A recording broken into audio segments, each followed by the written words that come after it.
नमस्कार दोस्तों, राधे राधे, जय श्री कृष्णा। आज मैं आप सभी के लिए वट सावित्री व्रत की कथा लेकर आई हूँ। तो आइए पूरी श्रद्धा और भक्ति के साथ श्रवण करते हैं वट सावित्री व्रत कथा। भद्र देश के एक राजा थे जिनका नाम अश्वपति था। भद्र देश के राजा अश्वपति के कोई संतान नहीं थी। उन्होंने संतान प्राप्ति के लिए मंत्रोच्चारण के साथ प्रतिदिन 1,00,000 आहुतियां दी। 18 वर्षों तक ये क्रम जारी रहा। इसके बाद सावित्री देवी ने प्रकट होकर वर दिया कि हे राजन, तुझे एक तेजस्वी कन्या पैदा होगी। सावित्री देवी की कृपा से जन्म लेने के कारण कन्या का नाम सावित्री रखा गया। कन्या बड़ी होकर बेहद रूपवान हुई। योग्य वर न मिलने की वजह से सावित्री के पिता दुखी थे। उन्होंने कन्या को स्वयं वर तलाशने भेजा। सावित्री तपोवन में भटकने लगी। वहाँ साल्व देश के राजा घुमतसेन रहते थे। क्योंकि उनका राज्य किसी ने छीन लिया था, उनके पुत्र सत्यवान को देख सावित्री ने पति के रूप में उनका वरण किया। ऋषि राज नारद को जब ये बात पता चली तो वह राजा अश्वपति के पास पहुँचे और कहा कि हे राजन, ये क्या कर रहे हैं आप? सत्यवान गुणवान है, धर्मात्मा है और बलवान भी है, पर उसकी आयु बहुत छोटी है, वह अल्पायु है। 1 वर्ष के बाद ही उसकी मृत्यु हो जाएगी। ऋषि राज नारद की बात सुनकर राजा अश्वपति घोर चिंता में डूब गए। सावित्री ने उनसे कारण पूछा तो राजा ने कहा, पुत्री, तुमने जिस राजकुमार को अपने वर के रूप में चुना है वह अल्पायु है। तुम्हें किसी और को अपना जीवन साथी बनाना चाहिए। इस पर सावित्री ने कहा कि पिताजी, आप कन्याएं अपने पति का एक ही बार वरण करती हैं। राजा एक ही बार आज्ञा देता है और पंडित एक ही बार प्रतिज्ञा करते हैं और कन्यादान भी एक ही बार किया जाता है। सावित्री हट करने लगी और बोली, मैं सत्यवान से ही विवाह करूंगी।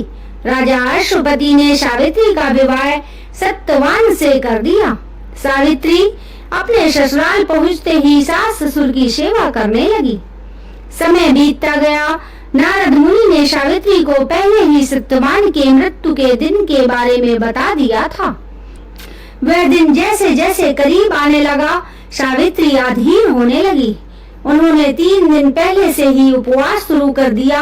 नारद मुनि द्वारा कथित निश्चित तिथि पर पितरों का पूजन किया। हर दिन की तरह सत्यवान उस दिन भी लकड़ी काटने जंगल चले गए। साथ में सावित्री भी गई। जंगल में पहुंचकर सत्यवान लकड़ी काटने के लिए एक पेड़ पर चढ़ गए। तभी उनके सिर में तेज दर्द होने लगा। दर्द से व्याकुल सत्यवान पेड़ से नीचे उतर गए। सावित्री अपना भविष्य समझ गई। सत्यवान के सिर को गोद में रखकर सावित्री सत्यवान का सिर सहलाने लगी। तभी वहाँ यमराज आते दिखे।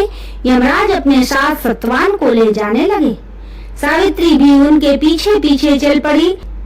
यमराज ने सावित्री को समझाने की कोशिश की कि यही विधि का विधान है, लेकिन सावित्री नहीं मानी। सावित्री की निष्ठा और पति पारायणता को देखकर यमराज ने सावित्री से कहा, हे देवी, तुम धन्य हो, तुम मुझसे कोई भी वर मांग लो। सावित्री ने कहा, मेरे सास ससुर वनवासी और अंधे हैं, उन्हें आप दिव्य ज्योति प्रदान करें। यमराज ने कहा, ऐसा ही होगा, जाओ अब लौट जाओ। लेकिन सावित्री अपने पति सत्यवान के पीछे पीछे चलती रही। यमराज ने कहा, देखो देवी, तुम वापस जाओ। सावित्री ने कहा, भगवान, मुझे अपने पतिदेव के पीछे पीछे चलने में कोई परेशानी नहीं है। पति के पीछे चलना मेरा कर्तव्य है। यह सुनकर उन्होंने फिर से उसे एक और वर मांगने के लिए कहा। सावित्री बोली, हमारे सास ससुर का राज्य छिन गया है, उसे पुनः वापस दिला दें। यमराज ने सावित्री को यह वरदान भी दे दिया और कहा, अब तुम लौट जाओ। लेकिन सावित्री पीछे पीछे चलती रही। यमराज ने सावित्री को तीसरा वरदान मांगने को कहा। इस पर सावित्री ने 100 संतानों और सौभाग्य का वरदान मांगा।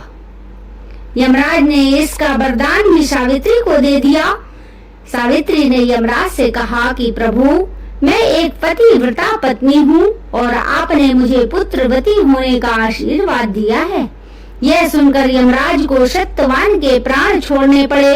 यमराज अंतर्ध्यान हो गए और सावित्री उसी बट वृक्ष के पास आ गई जहाँ उसके पति का मृत शरीर पड़ा था। सत्यवान जीवंत हो गया और दोनों खुशी खुशी अपने राज्य की ओर चल पड़े। दोनों जब घर पहुँचे तो देखा कि माता पिता को दिव्य ज्योति प्राप्त हो गई है। इस प्रकार सावित्री सत्यवान चिरकाल तक राज्य सुख भोगते रहे। अतः पतिव्रता सावित्री के अनुरूप ही प्रथम अपने सास ससुर का उचित पूजन करने के साथ ही अन्य विधियों को प्रारंभ करें। बट सावित्री व्रत करने और इस कथा को सुनने से उपवासक के वैवाहिक जीवन या जीवन साथी की आयु पर किसी प्रकार का कोई संकट आया हो तो वो भी टल जाता है। बोलिए सावित्री मैया की जय हो।